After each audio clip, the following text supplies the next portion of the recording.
Tonight on KTN Prime. As per 2:30 this afternoon, we had received 375 healthcare workers reporting back and also reporting back to the workstations. Medics say strike could end any time now as many county hospitals return to normalcy. The situation in Juba is very tense. People are really scared. Really sad. This is not where we expected South Sudan to go.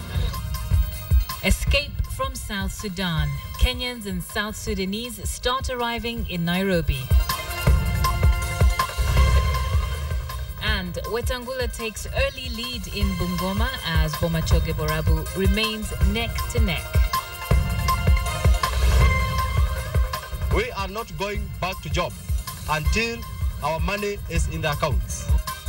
And a big blow as giant supermarket chain Tuskie's workers lay down their tools.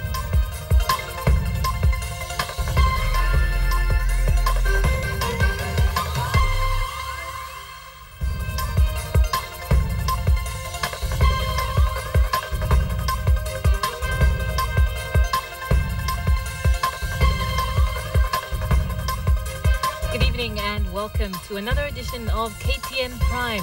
I'm Nancy Kacungira, glad you could join me this evening. Now to start off with some breaking news coming out of the ICC in The Hague. The ICC Chief Prosecutor Fatou Bensouda has in the last few hours filed an application seeking to have the case against President Uhuru Kenyatta postponed indefinitely. Bensouda says the massive withdrawal of witnesses has compromised her case to the point that she is no longer sure that she can proceed with the trial. Bensouda now wants the judges to give her time to evaluate all the evidence she has to determine whether it can satisfy the evidence threshold provided for in the Rome Statute. Bensouda says her decision is based on an honest evaluation of the evidence and is not influenced by any other factors. The president's trial was due to begin in February next year. Bensouda's application comes just a month after the state parties to the Rome Statute voted to amend the rules, allowing the president to take part in his trial via video link. Now let's go to an update on the health workers' strike. It is emerging that the health workers' strike may soon come to an end. Sources in the Medical Practitioners Union have intimated that they are considering abandoning the strike. And as Wilson Mburu tells us now, this follows a meeting with several national and county government officials.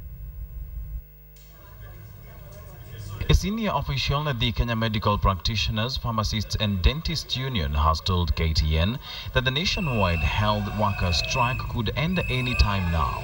They say they have met several officials from the Office of the Deputy President as well as high-ranking members of some county governments and decided to end the suffering of Kenyans at public health facilities. This comes just a day after last evening's staff statement by President Uhuru Kenyatta, who called on the medics and the county governments to resolve the crisis immediately. Uhuru's statement, which appeared to close the window on any possibility of stopping devolution of health services, was followed by the return of several health workers to work.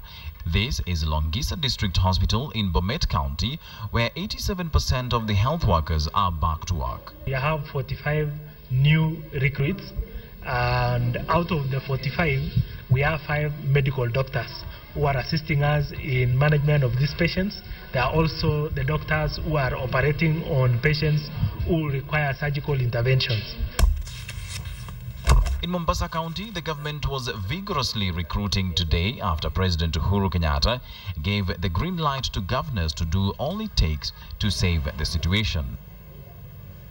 These are professionals, these are nurses, clinical officers, lab technicians, pharmacists, all the paramedics. We have employed so far 42 people in the different cadres which I've mentioned. In Kirinyaga County, all the health workers previously on strike were expected back at work today after a deal with the county government.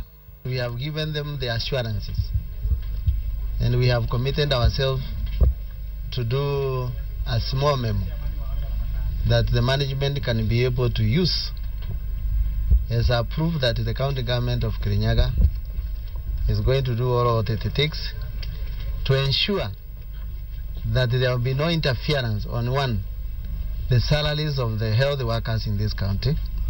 For 10 days now, services at public health centers have been grounded because of the strike in protest of devolution of health services to the counties.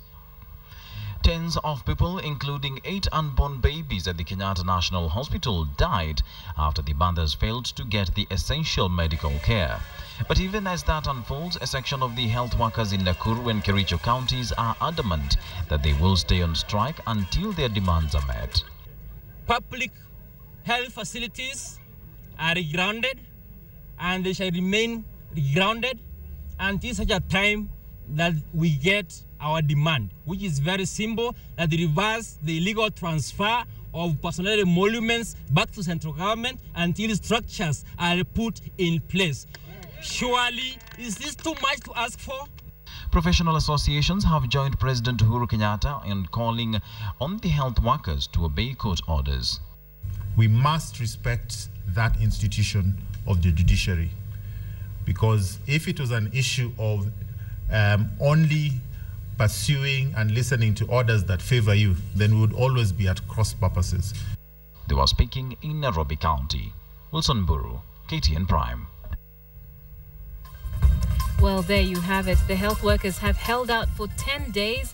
And some have returned to work, but the situation is still far from resolved. So we're asking you on our big Q this evening, do you think that the government should continue to negotiate with the health workers? Let us know what you have to say. And you can do so by sending us an SMS on 22155. You can also tweet us. Our handle is at KTN Kenya, or you can tweet me directly at Kacungira. Looking forward to hearing from you.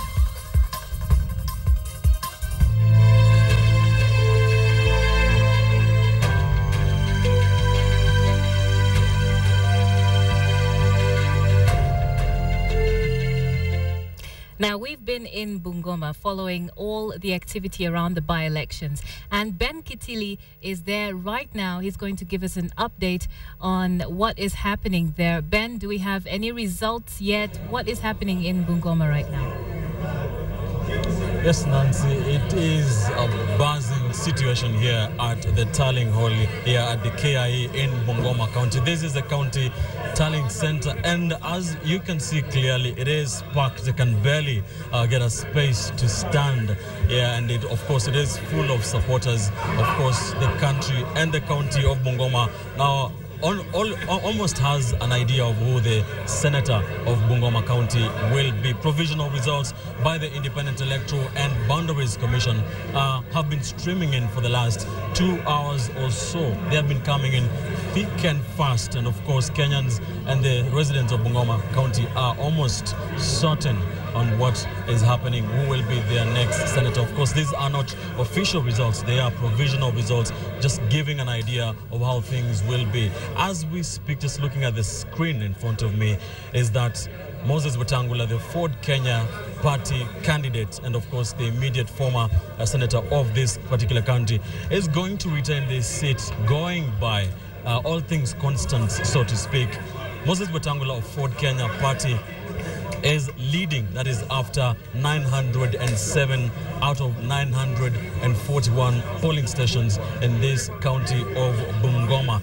Moses Wetangula has 144,591 votes, followed by Musikari Kombo of the new Ford Kenya party with 76,748. In third place, David Makali, independent candidate, distance third with only 2,045 votes. Sylvester Bokoli Bifoli, 1,825 votes. That is the former Bumula member of parliament, very distant third and fourth position in this particular situation. That is how the results look like on that board in front of me. That is after 912 out of 942 polling stations. That is just 30 more polling stations to go. So residents of Bungoma County have an idea that Moses Wetangula, all things remaining constant, will be retaining that position as the minority leader in the upper house of the Kenyan parliament. In front, just behind me, is Moses Wetangula himself, he has just made his way into this tallying hall a few minutes ago, about half an hour ago, of course flanked by his supporters, including the Kakamega Senator Boni Khalwale, who was in fact leading celebrations here, singing the popular folk Luya song, Luere, of course, and of course Chris Wamalwa, the Member of Parliament for Kiminini, flanking Moses Wetangula, singing congratulatory songs for him. Of course, these are not official results, but they are giving an outlook of how things will be. And this exercise looks like it's going to be ending not a long time from now. And we have reactions also outside this KIA grounds, the tallying center of the county. Residents, especially young men, outside the gate of the KIA grounds, just celebrating, looking at another board. Of course, they are relaying those provisional results as they are coming in from the constituencies. After every few minutes, these results are coming in thick and fast, and after every few seconds, when any particular candidate gains a few more thousands of votes, provisional votes, they burst in screams and of course cheers. Of course, mostly supporters of Musikari Kombo, the new Ford Kenya party candidate, and Moses Wetangula, the Ford Kenya candidates. We are taking a look at that. We shall be giving you all those reactions both outside the hall and inside this hall. We shall be giving you the latest when the Independent Electoral and Boundaries Commission does make that official announcement. Of course, they have to get those official results from the 9 constituency returning officers to this place. It was an interesting day full of incidents. The voting process began at 6 this morning. It started very well with steady streams of queues in various polling stations, but those dried up gradually, and we did see, especially in Kandoyo constituency and the cosmopolitan constituencies, a bit of voter apathy, not much voter turnout as was expected in this very important Bungoma senatorial by-election. And we did, of course, see a lot of reactions from the 4 different candidates, a lot of reactions from residents of Bungoma concerning those particular voting process of the senatorial by-election. Let's take a look at some of the things that went on today during the voting process. Take a look. As has been the case in many previous by-elections, voter turnout in the Bungoma senatorial polls was low. Polling stations across the vast county opened at 6 a.m, with many recording relatively long queues before gradually easing off. As of 4 p.m, many polling centers had recorded less than 50% turnout. The 4 candidates had cast their ballots by 10 in the morning. Wetangula voting at Namahele Primary School, Musikari Kombo casting his ballot at Matulo RC Primary School in Webuye, and Bifole Okoli casting his in Musakasa Primary School. David Makali cast his vote at Muhaweli Primary School. There are widespread reports of vote buying over the last 1 day since the end of the campaign period. Indications are from our field agents and those manning exit information that so far so good. One of my guys' vehicle has been stoned as we talk now. I think for me that's a sign of a team that is losing. There is a very low voter turnout, but there are some characters who are standing on the road intimidating voters not to vote the way the voters want. The polls were not without incident, though, with the 2 rival candidates, Musikari Kombo and Moses Wetangula, trading accusations of election malpractices. Culminating in Wetangula and his agents storming the county tallying center. The Independent Electoral and Boundaries Commission also had another bone to pick with Wetangula's camp. We were only concerned that some of them were moving in convoys, and we felt that that cannot be allowed. There is no law in Kenya that says how many vehicles should move in company of the candidate on election day. Thank you very much. And as the clock chimed 5 p.m., voting closed across the 941 polling stations, and vote counting began. So as the counting continues in Bungoma, we will be going back to see how they're faring. But let's take a look now at Bomachoge Borabu and see how they are faring. Fred Omulo is our man on the ground there, and let's just find out from him how the elections went today.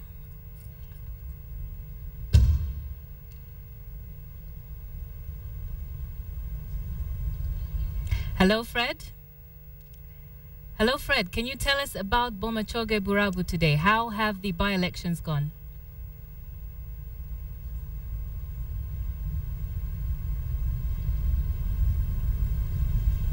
Apologize for that. We will try and get a hold of Fred a little bit later. Right now, though, Kenya has begun making plans to cope with the expected influx of South Sudanese people running away from the fighting in their country. Interior Cabinet Secretary Joseph Olelenku says the country may have to join forces with the United Nations High Commission for Refugees as more South Sudanese nationals continue to flee to Kenya. This even as airlines resumed flights to South Sudan, ferrying many of those who were stranded in the wake of the unrest following the attempted coup. Wilkiston Nyabo is here with the details. Tight embrace, a sign of happiness to see one who has been away for a while. The happiness here coupled with relief at their safe return. These, a section of passengers who had just disembarked from a plane which landed from Juba, South Sudan, fleeing the chaos and uncertainty in the face of an attempted coup. On Thursday, no fewer than 4 flights from South Sudan landed in Nairobi, ferrying persons of different nationalities to safe ground. Each was lucky to get a seat out of the country. There was a 540 that came earlier. I came with Kenya Airways, but I understand there's a flight that has a problem now in Juba airport, so flights are not taking off. I know the Kenyans who are stuck there, trying to get transport, mainly road transport, to come down. I contacted some of them this morning, and they informed me that Numule port is very congested. There are very, very many people there. People are arriving even at midnight. Some were arriving in Numule at 7 p.m., others even at midnight. And this morning there was a big congestion and rush to get clearance at the port so that they leave. Returnees say the gunfire was the first sign that something was terribly wrong. Violence erupted as soldiers supporting former Vice President Riek Machar allegedly tried to seize power. The situation in Juba is very tense. People are really scared. On Wednesday, the Ministry of Foreign Affairs announced that a section of Kenyans had paid their own way to leave South Sudan and were en route to Kampala, after which they would come back home. Kenya has also begun to make arrangements to deal with South Sudanese nationals pouring into the country, a section of whom left Nairobi for South Sudan just 2 years ago when the country became an independent state. Interior, we are looking at the internal logistics with regards to the unfolding scenario. Hopefully we will not have refugees, but in the unlikely event that they are there, we have made the necessary preparations in conjunction with the United Nations High Commission for Refugees, because we will not turn them down. Those still in the capital, Juba, now report that the guns have fallen silent. But in the face of the uncertainty about the future and reports of fighting in other South Sudanese states, many are anxious to come home. Wilkiston Nyabo, KTN. But even as those who did arrive in Nairobi sighed with relief, reports from South Sudan indicate that clashes are going on between the two military factions in Jonglei State in Boer Town. A delegation of the Intergovernmental Authority on Development is in Juba to try and mediate over the crisis. Here's Rita Tinina with that story. With South Sudan staring at a humanitarian crisis following Sunday's alleged coup attempt, an uneasy calm is said to have returned to Juba. But ripples from the Sunday fighting continue to manifest far away from Juba. Some 200 kilometers north of Juba, rebels loyal to former Vice President Riek Machar are said to have captured the town of Bor in Jonglei State following fierce fighting with government forces. the Dinkas are targeting the Nuers, and the Nuers are targeting the Dinkas.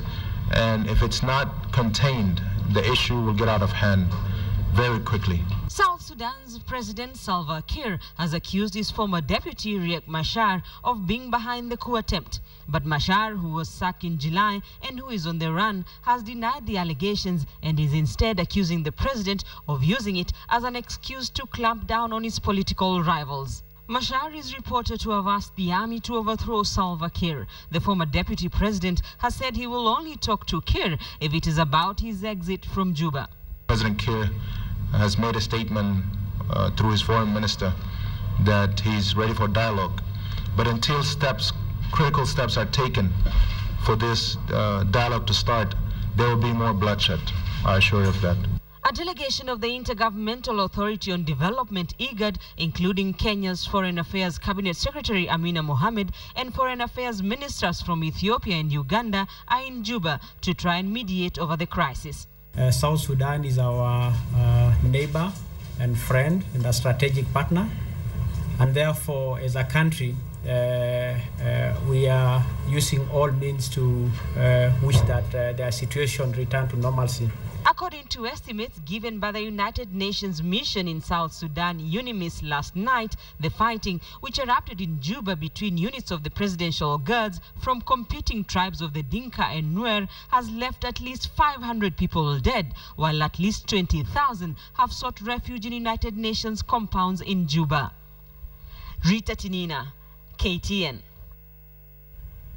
The killings of 2 men in Uasin Gishu County triggered a standoff that paralyzed transport on the Nakuru-Eldoret highway for over 8 hours. The 2 died in unclear circumstances. Their angry neighbors torched 15 houses alleged to be the source of illicit brew associated with the deaths of the deceased.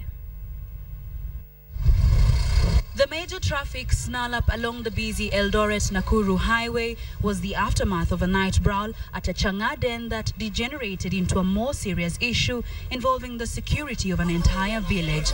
2 brothers were stabbed to death on Wednesday night. A group of persons were in their social life, that is, they were taking beer, and a disagreement arose, and as a result there was a fight. And as a result of that fight, 2 people were stabbed. The incident that happened in Madharu area, Uasin Gishu County, infuriated the residents who torched 15 houses where they claim illicit brew was sold and consumed. This is what remained of an area popularly known to residents here as Kismayu, a name given to the Chang'a dens. The residents lamented what they called the laxity of administration police officers here. Maaskari wa administration police ambao pia wanajihusisha na watu ambao wanatengeneza pombe wamejulikana kwa kwenda kuchukua hongo katika eneo lile. Pombe ndio shida kuu hapa, kwa sababu sasa ndio tuchukue hatua mikononi. Leo asubuhi tufunge barabara. Nadhani huu ni mtu wa 6 kuwaka kwa hii biashara ya pombe. It is said that the deceased were engaged in a fight before both were stabbed to death. Kwa ukabila hatuna, lakini hii ni biashara ya pombe, na kama tutazimua hii pombe kabisa na administration wabadilishwe kabisa, mambo yote itakuwa sawa. Mambo haya yaliyotokea jana haina uhusiano na ukabila wote. In fact, we are treating ama tunachukulia hatua kama hiyo kama mhalifu yule yoyote. The torched houses used to be servants' quarters for a sawmill farm operating in the area and had been taken over by the brewers after it closed its business some time back. The bodies of the 2 were taken to the morgue at the Moi Teaching and Referral Hospital in Eldoret. 1 suspect has been arrested. Nancy Kacungira, KTN, Madharu, Uasin Gishu County. Striking workers of the Tuskys chain of supermarkets are accusing the management of high-handedness. The workers claim the management of the chain store has refused to implement a collective bargaining agreement that was reached last month. The management of Tusky's supermarket seemed surprised by the workers' strike. KTN contacted the general manager of operations, Mr. Mbatia, who has termed the strike as a sensitive matter, saying that though he could not comment further on the issue, he and his fellow supervisors were held up in meetings trying to find a solution. He neither confirmed nor denied if the workers' grievances were justified. Tusky's is one of the biggest supermarket chains in Kenya.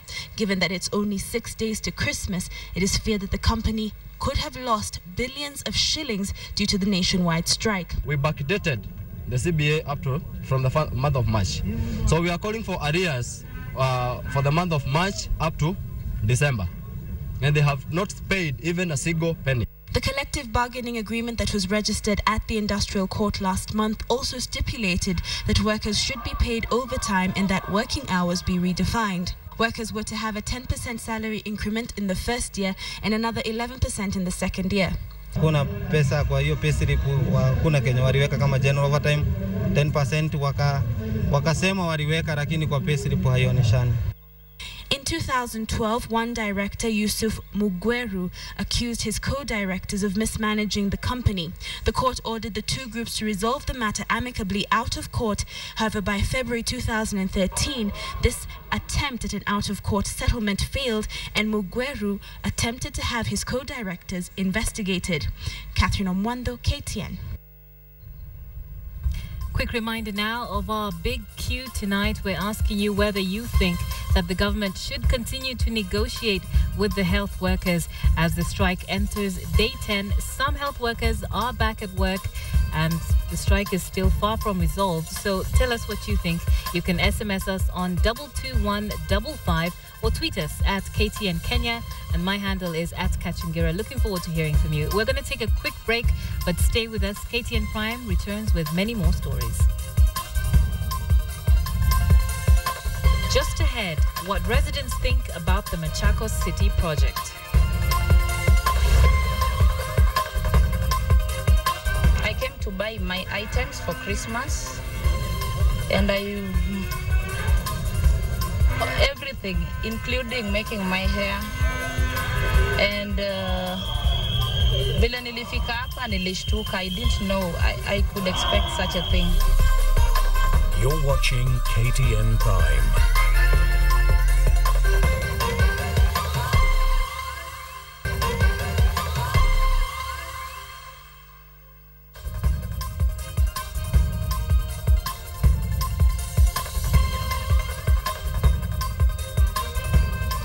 Welcome back to KTN Prime.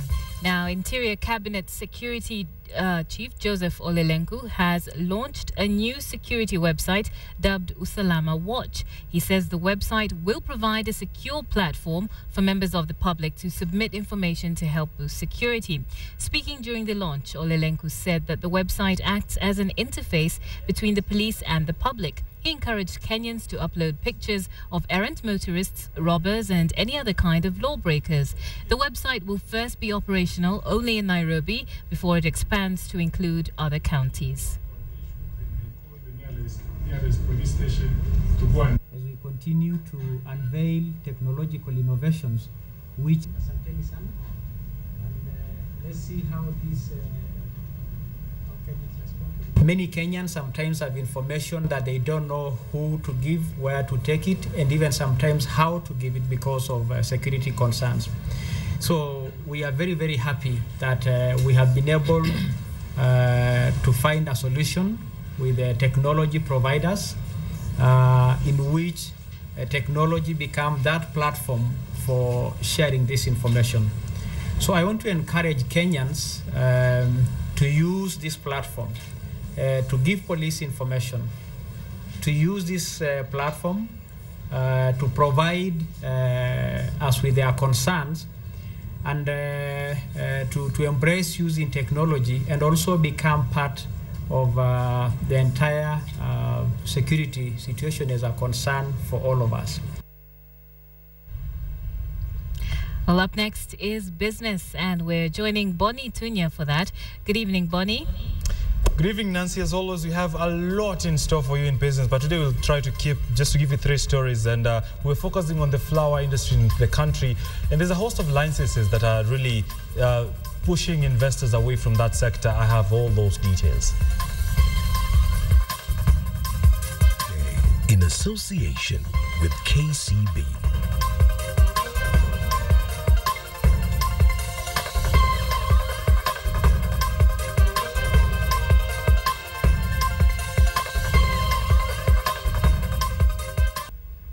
Right, good evening. As you know, my name is Boni Tunya. This is business, but before we get into business, let's go to Kisii, where we had a by-election in Bomachoge constituency for the election of the area member of parliament. We are now joined by way of phone by Fred Omulo with the very latest. Fred, what do we know? So far, 74 polling stations out of 80 have been counted. 9,960 votes have gone to TNS Journal, who is in the lead, and 9,029 votes go to Sekimori of ODM, who is following. It is a tight contest, and we're looking at a nail-biting finish.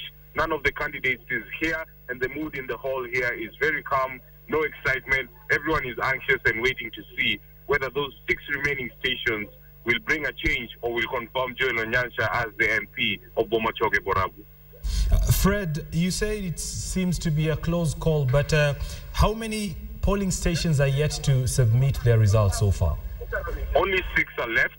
A total of 23,000 votes have already been counted out of 38,000 registered voters. Now, the remaining 6 stations have a few big ones among them. So the result could go either way in the next few minutes. And Fred, just for clarification's sake, give us the numbers again. Who is leading and by what margins? Joel Onyansha of TNA, who was the MP, who was dislodged by a petition, has 9,960 votes, 44% of the votes cast so far. And following him closely is Peter Kimori of ODM, who has 40% of the votes at 9,029 votes cast. 74 polling stations have already been counted. Only 6 are remaining. The turnout is above 60%, which is a little bit better than what the IEBC expected. All right, Fred Omulo, thank you for the numbers there. In Bomachoge, we will be expecting results, but as you've had, it is a close call between the incumbent who was ousted via petition and the challenger, both in the region of 9,000 votes. As and when we get the full results, we will be able to relay them to you. Right, we shift gears and go to business now. And as the transformation of the National Social Security Fund from a provident fund to a pension fund inches closer, many are questioning the capacity of the fund's management to handle its increased mandate, given its history of scams that have left its multi-billion tills open to plunder. The Association of Retirement Benefit Schemes of Kenya now wants the president to ensure the fund is reformed to guarantee employee contributions and not subjected to a repeat of the past. We have the details. After 3 years in the making, the NSSF bill was last week passed by Parliament, paving the way for higher monthly contribution from both the workers and the employers as NSSF is upgraded from a provident fund to a pension scheme. But the Association of Retirement Benefit Schemes is raising alarm over the ability of NSSF to prudently manage the larger portfolio, estimated at 15 billion shillings a month, given its paltry performance so far. Look at the returns that we've got from NSSF. NSSF has never given us, as members, a return of more than 5%. They've only done that in the last 2-3 years. 5%, if I had my 100,000 shillings, I can easily give it to a bank and they'll be able to give it double that in a fixed deposit. Over the years, NSSF has been dogged by grant corruption, mismanagement, and a host of inefficiencies despite its critical mandate. The fund is also notoriously wasteful, spending about 40% of its income on administration, salaries, and operations. RBS has now called on President Uhuru to reform the fund before signing the bill into law. The recommendations include stringent corrective measures to recover losses brought about by mismanagement of past investments and establishment of proper policies, procedures, and controls before the transformation and substantial increase in employee contribution is effected. We should ideally be talking about reforming NSSF before we can talk about transforming NSSF. And when we talk about reforms, we know what NSSF is all about. When you look at the investments that have been propagated by NSSF in the past, they are wanting. RBS further wants the Retirement Benefit Authority to oversee the implementation of the bill to ensure the contributors' savings are subjected to appropriate controls and audit in line with retirement benefits law. If the government can set up an implementation committee that would actually oversee the implementation of this bill, because it has far-reaching ramifications when it comes to the retirement benefits industry. Upon receiving the bill, President Uhuru Kenyatta has 14 days within which all sides of the debate surrounding the NSSF Bill 2013 must be put into consideration before either assenting to it or sending it back to Parliament. Adelaide Changole, KTN Business. Moving on, Kenya's floriculture sector risks stagnation as a result of cumbersome licenses, permits and levies charged on players in the sector. This is according to the Floriculture Association of Kenya, that says the situation has forced the average flower farm to spend 90 hours a month and up to 720,000 shillings a month in trying to comply with the regulations. The association now wants the government to rationalize these levies to enhance the sector's attractiveness and also to ease the burden of compliance that is eating into growers' earnings. Kenya's floriculture sector accounts for just about 1.6% of the country's GDP and provides employment to over 500,000 people. Regulators to see how we can look at the now 45 different levies and harmonize them and rationalize them so that we can compact them and make it more efficient for the growers to first of all comply, but also for the regulators to be able to carry out their own work and their services and be able to develop what we're calling a brand Kenya flower. Considerable percentage of the industry spends more than 90 hours a month just complying because the licenses are many. So as a way of improving the business environment, we thought it's good to have this meeting with the industry and regulators to explore how we can harmonize and rationalize the number of some of the permits and licenses. Now, Kenya is set to host the Mobile Application Development Challenge, popularly known as Appster Challenge, for the second year running. The challenge, sponsored by Safaricom and Vodafone, is designed to help local developers form startups and partner with industry players in offering enterprise solutions. The challenge is anchored on entrepreneurship and capacity building within the mobile app space. Safaricom and Vodafone have for the second consecutive year partnered in mobile applications contest in the country. Great. Finally, let's take a look at the numbers with a look at how your money is working for you in the financial market review that is coming up next. The Financial Report in association with Total. At Total, we provide high-quality fuels to all our customers, even the most demanding ones. Total, you know where to turn.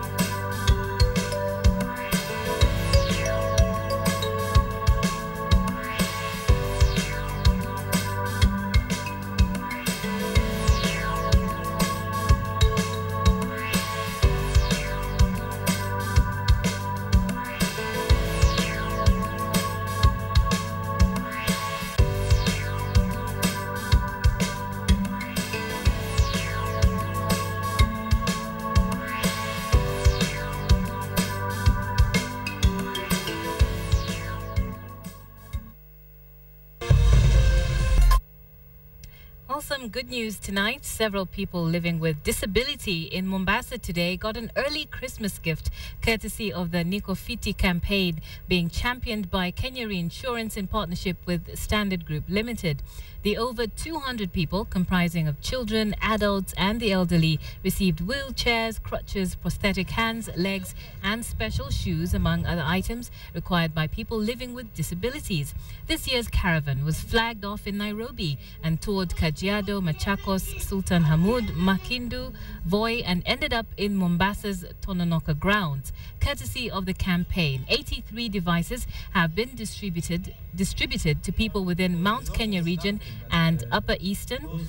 Also, 140 devices have been distributed to beneficiaries in Rift Valley, Nyanza, and Western regions, and 277 devices distributed to Lower Eastern. Economic activities, in social activities, without illness. We are trying to make sure that every single person who is disabled is not going to be someone who is marginalized. Walemavu ambao wamepata hizi zawadi zetu za leo, tafadhali tuweze kuzitumia vizuri ili kusudi wale wahisani wapate nguvu ya kusaidia wengine. Let's recap our top story now. ICC Chief Prosecutor Fatou Bensouda has in the last few hours filed an application seeking to have the case against President Uhuru Kenyatta postponed indefinitely. Bensouda says the massive withdrawal of witnesses has compromised her case to the point that she's no longer sure that she can proceed with the trial. Bensouda now wants the judges to give her time to evaluate all the evidence she has to determine whether it can satisfy the evidence threshold provided for in the Rome Statute. Bensouda says her decision is based on an honest evaluation of the evidence and not influenced by any other factors. The president's trial was due to begin in February next year. Bensouda's application comes just a month after the state parties to the Rome Statute voted to amend the rules allowing the president to take part in his trial via video link.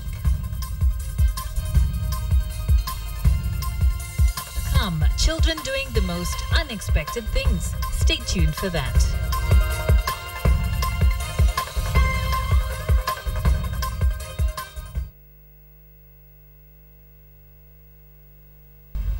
It's now time for KTN Sports Today. I am Nicholas Mudimbo. We begin with good news as Kenya closes the year having improved with the current FIFA rankings. Kenya, which recently won the Sekafa Senior Challenge Cup, has improved from a position of 117 in the last ranking to 109 in the rankings released today. Kenya's improvement was out of the Sekafa. Kenya won last week.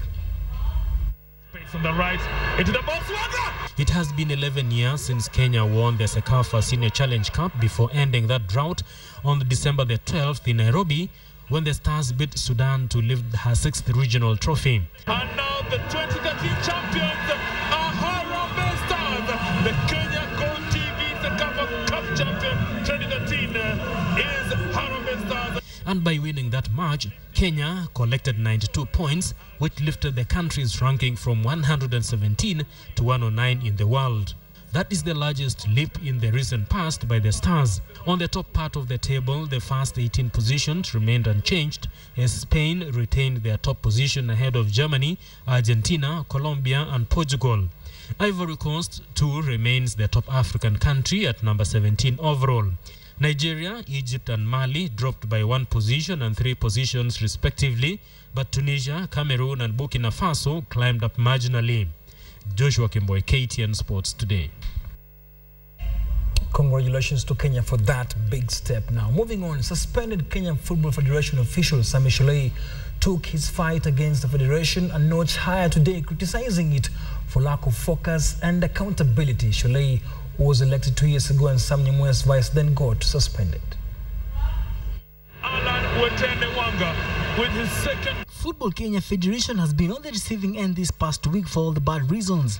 It all started on Sunday when President Uhuru Kenyatta hosted the new Sekafa champions, Harambee Stars at State House, Nairobi, during which he criticized FKF for failing to live up to its expectations. That came hot on the heels of the Sekafa tournament, which lifted the cover on FKF's disorganization. Then the ill-equipped under-20 team, which traveled to South Africa for the COSAFA Championships. All this according to suspended FKF Vice Chairman Sami Shulei and NEC member Hussein Terry should be the last thing to happen to Kenya. It is so painful that, the president has to come down to the ground to start pushing people to restructure or to start behaving well.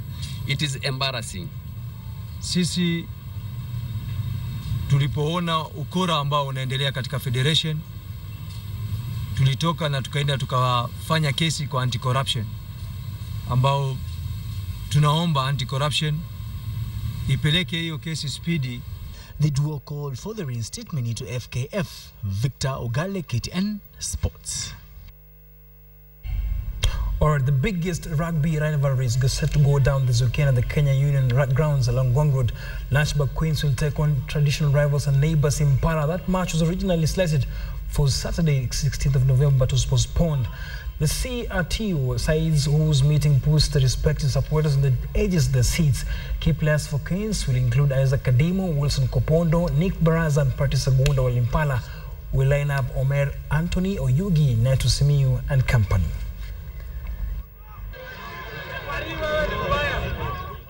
All right, I'm Nicholas Mudimba. Have yourself a good night.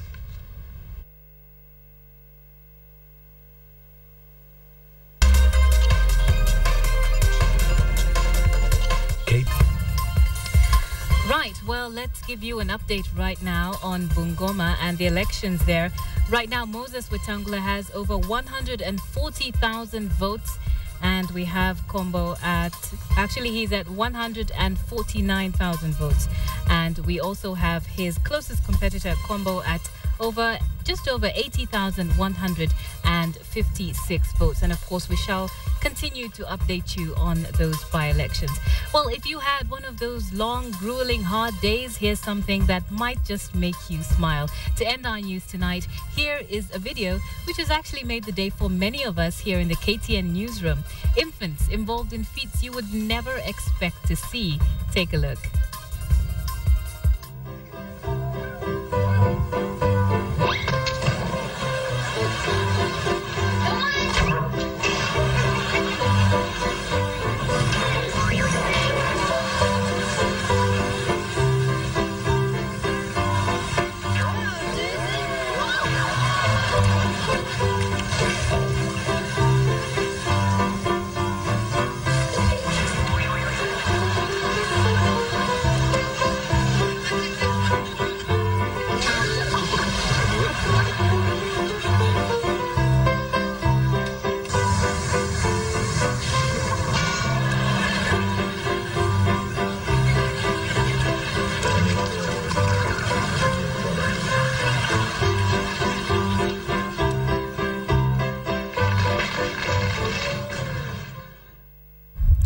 Well, I hope that made you smile. Let's go now to our big Q. We asked you this evening whether you think that the government should continue to negotiate with the striking health workers. Thank you very much for your responses this evening. And let's take a look at the poll results. 62% of you said yes, and 38% of you said no. A look at some of your comments. Jackson Silla said the government should negotiate with the health workers because the current state of affairs is far from a solution. And we also had Matoke Nyachogo, who said the government should listen to them but not consult them. We've already lost 8 innocent unborn children in Nairobi hospital alone. Well, thank you very much for your opinions this evening, and thank you also for your company on KTN Prime. I'm Nancy Kacungira. Good night.